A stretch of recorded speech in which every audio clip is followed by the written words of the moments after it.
ስለተከሰስክበት ወንጀል መናገር የምትፈልገው ነገር ካለ ጊዜው አሁን ነው። ይኸውልዎት ቀሚሷን አርፋታለሁ። ቺኬ ነበረች እና ልከርካት ወደ ሰፈሯ አመረሽኩ። እምቢ ብላ ገጀረች። ብዙ ሰዓት ነው ትት ያልኳት። እሷ ግን ደፋርዬ ግጅር አለች። እኔም ነቀልኳ። መገገሟ ደንፏ ሲያዘኝና በሾዳ ጥፊያ እንዴ ልቀዳ ስል መቋል ያለውን ጩቧን በአይኖቼ ክላም አደረው።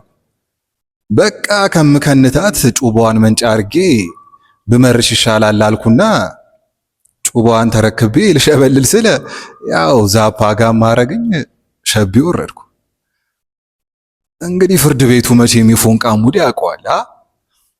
እዚህ ሁሉ ጣጣ ውስጥ የገባሁት በሌላ ነገር ሲሆን በፎንቃ ነው። ይህንን ታሳቢ አርጋችሁ ምህረት እንድታረጉልኝ ጠይቃለሁ። ገርማል። ለማንኛውም የተከሳሽ ሙሉ ቃል በአማርኛ ተርጉሞ ይቅርብልን። ቻምሽ ፓፓይ